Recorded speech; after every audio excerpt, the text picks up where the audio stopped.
Hello, let's start with Abhilasha Yadav. हम बात कर रहे थे memory.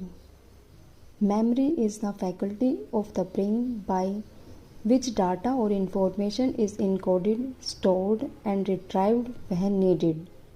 Memory loss is usually described as forgetfulness.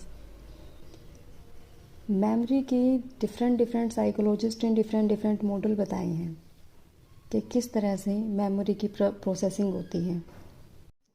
William James ने अपने मॉडल में मेमोरी की दो टाइप बताई, primary memory and secondary memory. Primary memory जो है वो शॉर्ट टाइम के कोई इंफॉर्मेशन को स्टोर करती है, एंड जो सेकेंडरी मेमोरी है वो परमानेंट लॉन्ग टर्म के लिए मेमोरी को स्टोर करती है। नेक्स्ट आता है हमारे पास एटकिंसन एंड शिफ्रिन का इंफॉर्मेशन प्रोसेसिंग मॉडल, जिसमें हम sensory memory, short term memory और लॉन्ग टर्म मेमोरी की बात करते हैं। इंफॉर्मेशन प्रोसेसिंग मॉडल के और भी कई नाम हैं, जैसे 3 स्टोर मॉडल ऑफ मेमोरी। इसमें 3 स्टोर होते हैं, जैसे sensory memory, short term memory, long term memory. इसे मोडाल मॉडल भी कहते हैं, ट्रेडिशनल मॉडल भी कहते हैं, प्रोसेस मॉडल भी कहते हैं, स्टेज मॉडल भी कहते हैं। जब भी हमारे पास कोई इन्फॉर्मेशन आती है तो हम अपने सेंसेस के थ्रू उसे रिसीव करते हैं और वो सेंसरी मेमोरी में चली जाती है। फिर हम उस पर अटेंशन देते हैं, उसके बाद वो शॉर्ट टर्म मेमोरी में चली जाती है, वहाँ उसकी मेंटेनेंस रिहर्सल होती है। फिर उसे लॉन्ग टर्म मेमोरी में भेजने के लिए उसकी इलेबोरेटिव रिहर्सल की जाती है, जिसके थ्रू वो लॉन्ग टर्म मेमोरी में पहुँच जाती है। सेंसरी मेमोरी की जो स्टोरेज कैपेसिटी होती है वो बहुत अधिक होती है, बट उसका जो ड्यूरेशन होता है वो बहुत कम टाइम का होता है। और जो शॉर्ट टर्म मेमोरी है वो उसकी 30 सेकेंड और उससे कम टाइम की ड्यूरेशन होती है। लॉन्ग टर्म मेमोरी जो है इमेजरेबल है, उसको मेज़र नहीं किया जा सकता। सभी लोगों में अलग अलग उसकी कैपेसिटी और उसका ड्यूरेशन होता है। नेक्स्ट हम बात करते हैं लेवल ऑफ प्रोसेसिंग मॉडल, जो कि दिया है क्रैक और लोकार्ट ने 1972 में। इसमें बताया गया है कि जितनी यूनिक मेमोरी होगी उतना ही उसे हम अच्छे से याद कर पाएंगे, उतना ही अच्छे से रिटेन कर पाएंगे।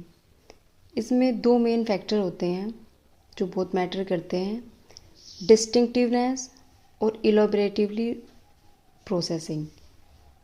इस मॉडल में मेमोरी इस बात पर डिपेंड करती है कि किस तरह से हम इंफॉर्मेशन को इनकोडिंग लेवल पर प्रोसेस करते हैं। जब हमारे पास कोई इन्फॉर्मेशन आती है तो सबसे पहले हम उसे उसके सेंसरी कैरेक्टरिस्टिक्स के बेस पर प्रोसेस करते हैं। वो शैलो प्रोसेसिंग होती है, जिसे हम स्ट्रक्चरल प्रोसेसिंग कहते हैं, या विजुअल जो उसकी जिस प्रकार की इमेज है उसके बेस पर हम प्रोसेसिंग करते हैं, ओनली एक एस्पेक्ट देखते हैं उसका। फिर उसके बाद मिड लेवल की प्रोसेसिंग, जिसमें हम उसका रिकग्निशन करते हैं, नोमेनकल्चर करते हैं, या फोनेटिक प्रोसेस होता है एक तरीके का, जिसमें राइम बना के हम उस मेमोरी को बनाए रखते हैं। फिर उसके बाद आ जाती है डीप प्रोसेसिंग, सिमेंटिकली मीनिंग। हम उस इंफॉर्मेशन को, उसकी इमेज, उसके एक्वेस्टिक जो कैरेक्टरिस्टिक्स हैं उससे एक मीनिंग निकाल लेते हैं, और फिर मीनिंगफुल प्रोसेसिंग होती है जो कि लंबे टाइम के लिए बनी रहती है। और फिर लास्ट में डीपेस्ट प्रोसेसिंग हो जाती है, जब हम किसी भी चीज़ को, कोई भी इंफॉर्मेशन है उसको अपने पर्सनली अपने आप से रिलेट कर लेते हैं तो वो लंबे टाइम तक हमें याद रहती है। इसमें मेन 2 अजम्पशंस बताई गई हैं। First, memory trace is a by product of perception and comprehension, and second, retention is directly related to the processing of meaning. Waugh and Norman ने 1965 में शॉर्ट टर्म मेमोरी और लॉन्ग टर्म मेमोरी को एक दूसरे से अलग बताते हुए इन दोनों की इंफॉर्मेशन प्रोसेसिंग लैंग्वेज को अलग करने की कोशिश की। इन्होंने बताया कि जैसे ही कोई आइटम आता है हमारे पास, या कोई स्टिमुलस आता है जिसका हम परसेप्शन करते हैं, तो वह सबसे पहले हमारे प्राइमरी मेमोरी में आता है। फिर किसी वजह से अगर हम उसको इनकोड नहीं कर पा रहे हैं या उसकी रिहर्सल नहीं कर पा रहे हैं, तो वह फॉरगेट हो जाता है। ये इंटेंशनली भी हो सकता है, अनइंटेंशनली भी हो सकता है। हम कॉन्शियस भी कर सकते हैं, अनकॉन्शियस भी कर सकते हैं। अगर हम इसकी रिहर्सल कर पाते हैं तो फिर ये सेकेंडरी मेमोरी में चला जाता है। यहाँ प्राइमरी मेमोरी का मतलब है शॉर्ट टर्म मेमोरी और सेकेंडरी मेमोरी का मतलब है लॉन्ग टर्म मेमोरी। तो इससे ये समझ में आता है कि जो हमारी लॉन्ग टर्म मेमोरी है या हमारी जो सेकेंडरी मेमोरी है, उसकी जो स्टोरेज कैपेसिटी है वो काफ़ी अधिक है और एक परमानेंट स्टोर है। जब लॉन्ग टर्म मेमोरी में इंफॉर्मेशन आ जाती है तो उसके बाद हमें रिहर्सल की आवश्यकता नहीं होती।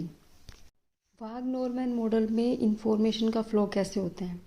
सबसे पहले कोई स्टिमुलस आता है, सेंसर रिसेप्टर में जाता है, उसके बाद सेंट्रल नर्वस सिस्टम में जहाँ उसे साइकोलॉजिकल वॉइस मिलती हैं, फिर उसके बाद कॉर्टिकल ब्रेन सेंटर में जाता है और फिर वो रिस्पॉन्स किया जाता है।